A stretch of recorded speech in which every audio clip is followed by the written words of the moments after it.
12ನೇ ಶತಮಾನದಿಂದಲೂ ಬಂದ ಮಾತು. ಸಣ್ಣ ಪುಟ್ಟ ಕಾರ್ಯಗಳನ್ನು ಮಾಡುವಂತಹ ವ್ಯಕ್ತಿಗಳನ್ನು ಗೌರವಿಸಬೇಕು, ಸಾಮಾನ್ಯರನ್ನು ಪ್ರೀತಿಸಬೇಕು, ಪ್ರತಿಯೊಂದು ಜೀವಿಗಳಲ್ಲಿ ದಯವನ್ನ ತುಂಬಬೇಕು.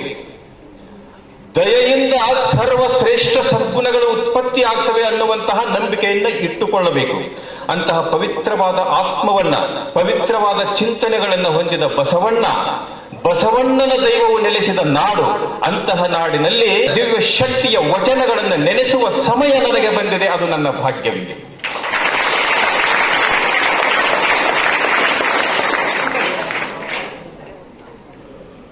ಲಕ್ಷ ಇರ್ಲಿಕ್ಕಂದ್ರೆ ಹೆಂಗಕತಿ, ಕಿವುಡ್ರು ಮಾತಾಡ್ದಂಗೆ ಆಕತಿ. ಕಿವುಡ್ರು ಇಬ್ರು ಕಿವುಡ್ರು, ಒಬ್ಬ ಕಿವುಡ್ ಕೇಳ್ತಾನ, ಯಾಕೋ ಪೆಟ್ರೋಲ್ ಹಾಕ್ಸಕೊಂಟೇನ ಅಂತ. ಅವ ಇಲ್ಲಪ್ಪ ಪೆಟ್ರೋಲ್ ಹಾಕ್ಸಕೊಂಟಿನಲ್ಲ ಅಂತ.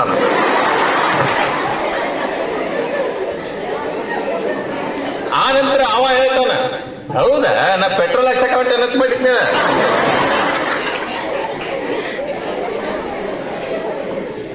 ಅವ್ರದೊಂದು ದಿಕ್ಕು ನಮ್ಮದೊಂದು ದಿಕ್ಕು, ಹಂಗಾಗ್ಬಾರ್ದು. ಆ ಸಂಸ್ಕೃತದ ಶ್ಲೋಕದ ಅರ್ಥ ಏನು ಅಂತಂದ್ರೆ, the whole world is connected. ಇಡೀ ಜಗತ್ತು ಸಂಪರ್ಕಿಸಲ್ಪಟ್ಟಿದೆ ಅಂತ ಹೇಳ್ತದೆ.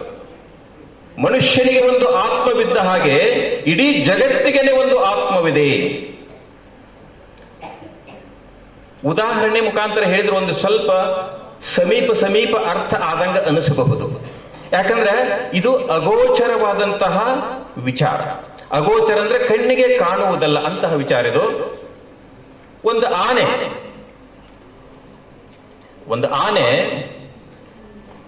ತನ್ನ ಸೊಂಡಿಲನ್ನು ನೆಲಕ್ಕೆ ಹೀಗೆ ಸ್ಪರ್ಶ ಮಾಡಿದ್ರೆ, ಒಂದು ಸಾರಿ ಹೀಗೆ ಮುಟ್ಟಿಬಿಟ್ರೆ, ಎಲ್ಲಿ ನೀರಿದೆ, ಎಲ್ಲಿ ಆಹಾರವಿದೆ, ಎಲ್ಲಿ ತನ್ನ ಮಕ್ಕಳು ಮರಿಗಳಿದ್ದಾವೆ, ಎಲ್ಲಿ ತನ್ನ ಹೆಂಡತಿ ಇದೆ ಅಂತ ಗುರುತ ಹಿಡಿತದ.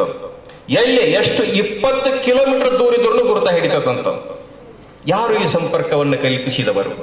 ಜಗತ್ತನ್ನ ಸಂಪರ್ಕಿಸುವಂತಹ ಒಂದು ದಿವ್ಯ ಶಕ್ತಿ ಇಲ್ಲಿ ಇದೆ ಅನ್ನುವಂಥದ್ದು ನಂಬಿಕೆಯ ಮೂಲಕ ನಾವು ಹೇಳಬಹುದೇ ವಿನಃ ವಿಜ್ಞಾನದ ಮೂಲಕ ಸಾಧಿಸುವಷ್ಟು ವಿಜ್ಞಾನದಲ್ಲಿ ನಾವು ಪ್ರಗತಿಯನ್ನು ಇನ್ನೂ ಕಂಡಿಲ್ಲ. ಇದೊಂದು ನಂಬಿಕೆ.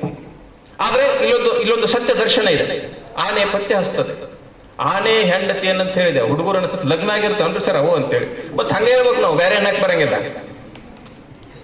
ಯಾಕಂದ್ರೆ ಇನ್ನೊಂದು ಇದಕ್ಕ ಫಿಸಿಯಾಲಜಿಕಲ್ ಫ್ಯಾಕ್ಟರ್ಸ್ ಅಂತ ಕರೀತಾರೆ. ಇನ್ನೊಂದು ಬರ್ತದೆ ಎಮೋಷನಲ್ ಅಂಡ್ ಸ್ಪಿರಿಚುವಲ್ ಫ್ಯಾಕ್ಟರ್ಸ್ ಅಂತೇಳಿ.